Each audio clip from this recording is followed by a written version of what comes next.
हरे कृष्णा। मैं हूँ प्रीति शर्मा। स्वागत है आपका हरी गाना दीवानी में। तो फ्रेंड्स, कैसे हो आप? आई होप आप सब अच्छे होंगे। मैं भी बिल्कुल ठीक हूँ। दोस्तों, आज की वीडियो में हम जानेंगे कि देवशयनी एकादशी कब है व चातुर्मास कब से प्रारंभ हो रहे हैं। देखिए, देवशयनी एकादशी पर जो हमारे श्री हरि विष्णु है वो पाताल लोक में चले जाते हैं और 4 महीने के लिए योग निद्रा में सो जाते हैं। इसी समय पर चातुर्मास स्टार्ट होते हैं। इसमें हमारे 4 महीने के नियम होते हैं, जिसमें हमें दही छोड़ना होता है, दूध छोड़ना होता है। इसके अलग अलग वो होते हैं। इसका वीडियो मैं अलग से अपलोड करूंगी। लेकिन मैं ये बता देती हूँ कि अगर आप चातुर्मास के नियम स्टार्ट करना चाहते हैं तो प्लीज आप फॉलो कर सके तो तभी करिएगा। नहीं तो क्या होता है ना, आपको फल की बजाय और आपका और अधिक नुकसान हो जाता है। मतलब आप किसी पाप की भागीदार ना हो जाए। तो इस चीज का ध्यान रखिएगा। जब आप कर सको तभी करिएगा। देवशयनी एकादशी पर श्री हरि विष्णु जब 4 महीने के लिए योग निद्रा में चले जाते तो अपना जो पृथ्वी का जितना भी कारोबार है वो शिव जी को सौंप पर चले जाते हैं। आपने देखा ही होगा कि अभी हमारे सावन स्टार्ट हो जाएंगे। सावन में शिव जी की ही पूजा होती है। तो ये सारा पृथ्वी का कारोबार, जितना भी भार होता है वो सब शिव जी ही संभालते हैं। तो इसीलिए आपको क्या करना है, देवशयनी एकादशी पर काफी लोग क्या करते हैं, देवशयनी एकादशी पर श्री हरि विष्णु को शयन करा देते हैं या लड्डू गोपाल की सेवा नहीं करते, वो उनको भी शयन करा देते हैं। तो 24 अवतारों में से जो लड्डू गोपाल है वो उसमें नहीं है। ये बाल रूप है। इनकी आप प्रॉपर सेवा करिएगा जैसे कि आप करते आए हैं। मतलब उनको उठाइएगा, उनको भोग लगाइएगा, शयन कराइएगा, जो भी है। लेकिन अगर आप शयन कराना चाहते तो श्री हरि विष्णु की ही प्रतिमा आप लेकर आ सकते हैं और उनको व्हाइट कलर के बिस्तर पे फ्लावर डाल के आप वो करा सकते हैं। जब 4 महीने के लिए भगवान योग निद्रा में चले जाते हैं तो हमारे सभी मांगलिक कार्य बंद हो जाते हैं। जैसे कि गृह प्रवेश हो गया, शादी हो गया, विवाह हो गया, जो भी शुभ कार्य होते हैं, मुंडन हो गया, जो भी 16 संस्कार हैं वो सब हमारे बंद हो जाते हैं। ऐसे में हमें सिर्फ क्या करना चाहिए, श्री हरि भगवान की ज्यादा से ज्यादा जाप करना चाहिए। भगवान का और उनका व्रत पूजा ये सब कर सकते हैं जो आप करते आए हैं। पहले से जो करते आए हैं वो आप कर सकते हैं। काफी लोग कहते हैं कि देवशयनी एकादशी क्या हम व्रत उठा सकते हैं? जी हाँ, ये बड़ी वाली एकादशी है, इससे आप व्रत उठा सकते हैं।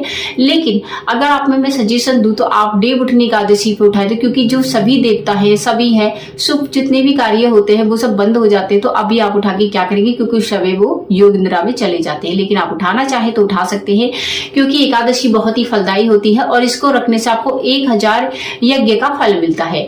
तो इसीलिए ये बहुत ही बड़ी एकादशी होती है।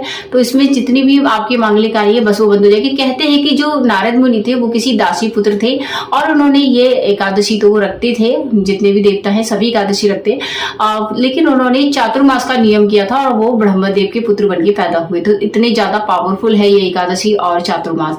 अब काफी लोग कहते हैं कि चातुर्मास पूर्णिमा से स्टार्ट होते हैं। अब काफी लोग कहते हैं कि देव उठनी एकादशी से, देवशयनी एकादशी प्रारंभ होते हैं। लेकिन मैं अगर आपको बताऊं तो चातुर्मास देव उठनी एकादशी से ही प्रारंभ होते हैं, क्योंकि पद्म पुराण में ऐसा वर्णन आया है कि ये एकादशी से स्टार्ट हो जाते हैं। बाकी कई लोग पूर्णिमा से भी करते हैं। तो जैसे भी आप जिस भी संप्रदाय से हो वहां के हिसाब से आप इसको फॉलो कर सकते हैं। तो चातुर्मास के जो नियम है वो तो आप करेंगे ही। एकादशी के जो नियम है वो 3 दिन पहले से स्टार्ट हो जाते हैं। यानी कि एकादशी सबसे पहले जान लेते कि कब प्रारंभ हो रही है। तो एकादशी 5 तारीख को 6:58 पर प्रारंभ हो रही है। अगले दिन 6 तारीख को उदय तिथि के हिसाब से हम रखेंगे और रात को 9:30 बजे तक रहेगी। तो पूरा दिन हमें एकादशी मिल रही है। तो इस चीज का आप ध्यान रखिएगा कि एकादशी 6 तारीख को ही सब जगह पर मनाई जाएगी। एकादशी के जो नियम है वो 3 दिन पहले से स्टार्ट हो जाता है। तो आपको 5 तारीख से नियम फॉलो करने, यानी 10वीं तिथि को दिन छुपने से पहले भोजन कर लीजिएगा। भोजन में प्याज लहसुन नहीं होना चाहिए, मांस वगैरह का प्रयोग नहीं करना चाहिए। लहसुन, प्याज, मसूर की दाल, बैंगन का प्रयोग बिल्कुल नहीं करना चाहिए। शहद नहीं खाना चाहिए। तो इस चीज का आप वो कर लीजिएगा। और एकादशी वाले दिन उठना है। पानी में आप गंगा जल हल्दी डालकर स्नान कर सकते हैं। पीले रंग के वस्त्र पहनिएगा और भगवान जी का आप स्नान कराइएगा और उनको पंचामृत से स्नान कराने के बाद पीले रंग के वस्त्र धारण कराइएगा। ठीक है दोस्तों, आप इसमें क्या है, आपको जो नियम है, जो संकल्प लेना है वो आपको चातुर्मास का भी उसी समय लेना है कि जब आप एकादशी का ले रहे हो। यानी कि जैसे कि आपको सबसे पहले संकल्प लेना होता है, अपना नाम बोल, सबसे पहले एक सुपारी ले लीजिएगा, थोड़े से तिल ले लीजिएगा, फूल ले लीजिएगा और थोड़ा गंगाजल, और हाथ बंद करके बोलिएगा श्री विष्णु श्री विष्णु श्री विष्णु। अपना नाम बोलिएगा, स्थान बोलिएगा, गोत्र बोलिएगा, व्रत आप निर्जला रख रहे हैं, फलारी रख रहे हैं, जो भी रख रहे हैं, चातुर्मास के जो नियम है आप फॉलो करना चाहते हैं वो भी आपको इसी में बोलना है।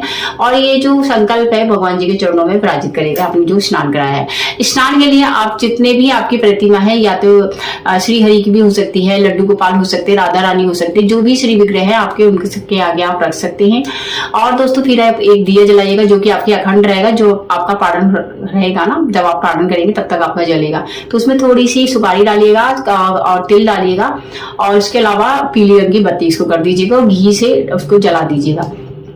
तो इस तरह से करने के बाद देव शनि एकादशी की कथा होती है वो पढ़िएगा, और भगवान जी के नामों का जाप करिएगा, ठीक है। वो सब करने के बाद आरती करिएगा। फिर आप तुलसी महारानी के पास जाइएगा, तुलसी महारानी को भी जल चढ़ाइएगा, और वहां पे आरती करिएगा, उनकी परिक्रमा करिएगा, और वहीं पे बैठ के हरे कृष्णा महामंत्र का जाप कर सकते हैं, या आप ओम नमो भगवती वासुदेवाय नमः का भी जाप कर सकते हैं।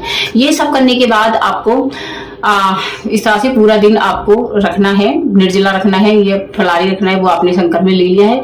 व्रत में आप फलारी रखना चाहो तो दिन छुपने से पहले आप ले लीजिएगा, जल लेना चाहे तो दिन छुपे। फिर आपको दिन छुपने जब आपका दिन छुप जाता है तो एक दिया मंदिर में जलाएगा, एक आपका अखंड जल रहा है, 2 चीजें मुख्य द्वार में जलाने, तुलसी मैया पे, एक आसमंडल पे डालाना है, ठीक है। इसमें जो होता है रात्रि जागरण का विशेष होता है, हर एकादशी पे रात्रि की पूजा का विशेष महत्व होता है। तो रात्रि में आपको जागरण करना होता है, तो आप जागरण कीर्तन जो भी आप करना चाहें, या फिर आप सिर्फ जाप कर सकते हैं हरे कृष्ण महामंत्र का। ये सब करने के बाद आप 12 बजे तक जो जाप कर ही लीजिएगा, उसके बाद आप एक अखंड दिया अपना ठीक से करके रख दीजिएगा, आपके अपसेट में हो जाएगा। तो दोस्तों ये थी जानकारी कब है आपकी देव शनि एकादशी। आई होप कि आपको ये वीडियो पसंद आया होगा। यदि वीडियो पसंद आए तो वीडियो को लाइक शेयर करेगा, चैनल भी नए है तो चैनल को सब्सक्राइब करना बिल्कुल ना भूलें। दोस्तों मैं मिलती हूँ न्यू वीडियो में न्यू टॉपिक के साथ, तब तक के लिए हरे कृष्ण।